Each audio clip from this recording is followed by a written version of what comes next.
देखो, आज अपन 5.2 स्टार्ट कर रहे हैं। इसमें हम आपको एक तो समांतर श्रेणी का nवां पद बताएंगे, एक समांतर श्रेणी का पीछे की तरफ से उल्टी तरफ से nवां पद बताएंगे, और एक हमको अगर समांतर श्रेणी के पद मानने पड़ जाए तो उनको कैसे मानते ये बताएंगे। तो देखिए, हम एक एग्जाम्पल लेते हैं। जैसे हमने एग्जाम्पल ले लिया 4, 4 में 5 जोड़ा तो 9, 9 में 5 जोड़ा तो 14, 14 में 5 जोड़ा तो 19, 19 में 5 जोड़ा तो 24, 24 में 5 जोड़ा तो 29, 29 में 5, चलो यही तक रख लेते हैं हम। अब देखो ये कितने हो गए, 1 2 3 4 5 6, ये जो 6 पद हो गए। अब हमें मान लो यहाँ 7वां पद चाहिए। कितनवां पद चाहिए? 7वां पद।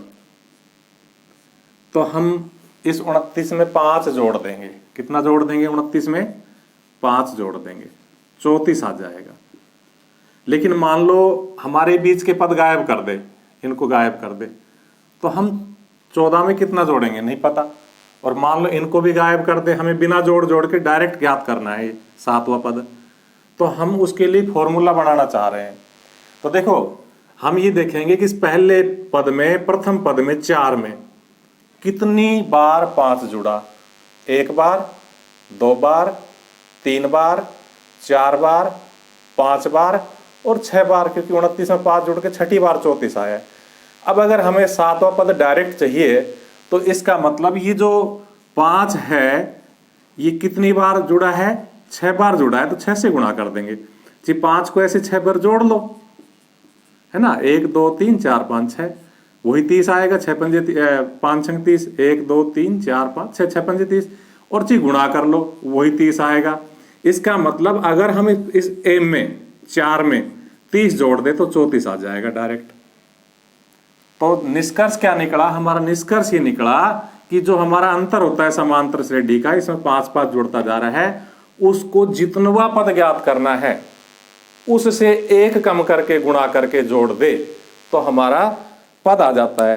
तो हम समांतर श्रेणी का nवां पद ज्ञात करने के लिए, देखो इसको हम a से लिख दे 4 को, इसको हम n से लिख दे 7 को, और इस सार्वंतर को d से लिख दे हम, तो हमारा nवां पद क्या बनेगा? मैं इसको मिटा के लिखूं या बाद में मिटा दूंगा? पहले एक बार लिख देता हूं nवां पद, फिर वापस मिटा के लिखेंगे। तो देखो हमने क्या किया, पहले पद में 4 में, तो m में हमने क्या जोड़ा? 30 जोड़ा। 30 कैसे जोड़ा? 5 गुणा 6। 5 कहां से आया? 5 सार्वंतर आया। और 6 कहां से आया? जितनवा पद है उसमें से 1 घटा के, तो पद कौन सा ज्ञात करेंगे? nवा, तो उसमें से 1 घटा के। तो इस प्रकार से हमारा फॉर्मूला क्या बना? a + n - 1 इंटू डी, अर्थात किसी समांतर श्रेणी का nवां पद होता है a + n - 1 इंटू डी। अब इसको हम केवल सूत्र को लिख देते हैं। ये हमने आपको समझाने का प्रयास किया। अगर आपको एक बार में समझ में नहीं आता है तो वीडियो को बार बार रिवाइज करके इसको समझने का प्रयास कर सकते हो। तो मैंने बताया था nवें पद को tn से भी लिखते हैं, an से भी लिख देते हैं, l से भी लिख देते हैं, और ये होता है a + n - 1 इंटू डी। अभी अभी हमने आपको बना के दिखाया इस फॉर्मूले को। अगर हमें पीछे से निकालना हो तो हम वही एग्जाम्पल लेते हैं वापस, अभी जो लिया था 4 और 5 9, 9 और 5 14, 14 और 5 19, ये है। अगर हम पीछे से निकालते हैं तो पीछे से भी समांतर श्रेणी होती है, वापस से भी, इधर से भी, कि भाई क्या हो जाएगा? 19 में से 5 घटा तो 14, 14 में से 5 घटा तो 9, 9 में से 5 घटा तो 4, तो ये उधर से भी समांतर श्रेणी होती है। तो फिर क्या हो जाएगा? अंत से nवां पद। तो अब इधर जो आखिरी में वो जुड़ेगा, आखिरी में कौन होता है? l, तो l जुड़ेगा। किस में जुड़ेगा? वही n - 1 में। लेकिन इस बार d कैसा हो जाएगा? माइनस का हो जाएगा, क्योंकि जब इधर से इधर जोड़ते तो d प्लस का होता है। 4 + 5 9, 9 + 5 14, लेकिन जब इधर से इधर लाएंगे तो वो d माइनस का हो जाएगा। ये जो माइनस है ये इस प्लस को माइनस कर देगा, और हमारा फॉर्मूला क्या बनेगा? l - n - 1 into D.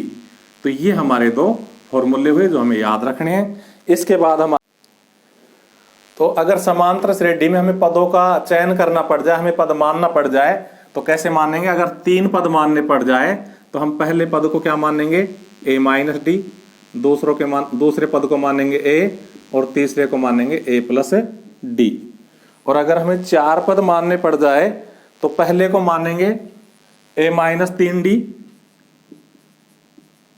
दूसरे को मानेंगे a माइनस डी, तीसरे को मानेंगे a प्लस डी और चौथे पद को मानेंगे a प्लस 3d।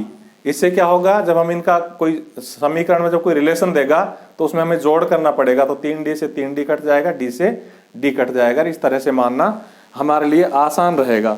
अगर हमें 5 पद मानने पड़ जाए तो हम क्या मानेंगे, a minus 2d, a minus D, a minus 2d, a minus D, a plus D और a प्लस 2d। इसको मानने का तो शायद हमारे एक सवाल भी आएगा। तो इस तरह से पद मानने से सिर्फ ये फायदा होता है कि जो सवाल में कंडीशन देगा तो हमें इनको जोड़ना पड़ेगा, जोड़ने से डी से डी कट जाएगा, a में इक्वेशन बनेगी और a का मान निकल जाएगा। अब हम 5.2 शुरू करते हैं। देखो हमने पहले का दूसरा सवाल सेलेक्ट किया है क्योंकि इसमें वर्गमूल की संख्याएं हैं। इसका पहला और तीसरा बिल्कुल सीधा सवाल है, वो आप स्वयं करोगे। हमें इस समांतर श्रेणी का 18वां पद ज्ञात करना है। तो हम सबसे पहले लिखेंगे a बराबर अंडर रूट 2, प्रथम पद को a से लिखते हैं। d बराबर मैंने आपको बताया दूसरे में से पहला घटा दो, d आ जाता है। 3 अंडर रूट 2 में से अंडर रूट 2 घटा दो तो कितना बचेगा, 2 अंडर रूट 2, क्योंकि 3 अंडर रूट 2 में से 1 अंडर रूट 2 घटा दो। और n हमें कौन सा पद ज्ञात करना है, 18। लिखेंगे चूंकि फॉर्मूला है पद का, अभी हमने समझाया आपको, an बराबर a plus n minus 1 into D. इसलिए हमें कौन सा पद ज्ञात करना है, 18वां। तो a 18, n की जगह 18, a की जगह अंडर रूट 2 प्लस n की जगह 18 माइनस 1 इंटू डी की जगह 2 अंडर रूट 2। बस अब इसको कैलकुलेट कर देंगे। जब कैलकुलेट करते हैं तो पहले ब्रैकेट खोलते हैं, फिर गुणा करते हैं, फिर जोड़ करते हैं, फिक्स नियम है। तो अंडर रूट 2 ऐसा कैसा, ब्रैकेट खोलने का काम किया तो 18 में से 1 गया तो 17 और गुणा 2 अंडर रूट 2। अब पहले गुणा करेंगे तो 17 दूनी 34 अंडर रूट 2। 34 अंडर रूट 2 में जब 1 अंडर रूट 2 जोड़ेंगे तो कितना हो जाएगा, 35 अंडर रूट 2 हो जाएगा। और ये हमारा 18वां पद हुआ। देखो दूसरे का पहला सवाल, 21, 18, 15 का कौन सा पद माइनस 81। तो हम सबसे पहले लिखेंगे a बराबर 21, d बराबर दूसरे में से पहला घटाना। देखो चाहे दूसरा छोटा हो चाहे बड़ा हो, घटाना दूसरे में से ये पहला, तो कितना बचेगा, माइनस का 3।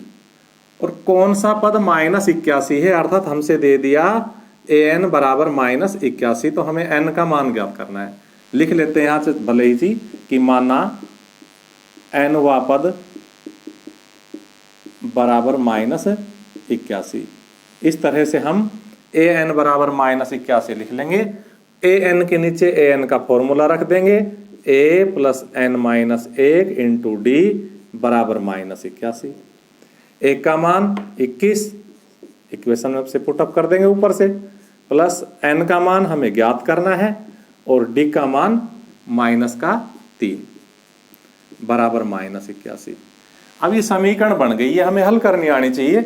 हम छठी क्लास से आपको हल करना सिखाते हैं। तो इस समीकरण को हल करने के लिए हम इसको एज इट इज रख लेंगे, पहले 21 उधर ले जाएंगे तो n माइनस 1 और ब्रैकेट में minus 3 as it is minus 81 और ये 21 उधर जाके माइनस हो गया। अब देखो मैं 2 काम एक साथ करूंगा, इस माइनस 3 को उधर ले जाऊंगा, यहाँ गुणा हो रहा है, उधर जाके भाग होगा और इसको जोड़ूंगा। तो यहाँ हमारे पास सिर्फ क्या बचा, n माइनस 1। 81 में 21 जोड़ेंगे तो कितना हो जाएगा, 102 हो जाएगा माइनस का। और अब ये 3 उधर उठ के जाएगा तो यहाँ 3 गुणा हो रहा है, उधर जाके भाग होगा। फिर मैं माइनस से माइनस काट दिया, फिर मैं 2 काम एक साथ करूंगा। कौन कौन से, एक तो 102 में 3 का भाग दूंगा और दूसरा 1 को उधर ले जाऊंगा। तो देखो पहले भाग दे रहा हूं, 3 3 9, 3 चौक 12। अब 1 उधर जाके प्लस हो जाएगा, इस प्रकार 35 आ जाएगा। तो लिखेंगे अतः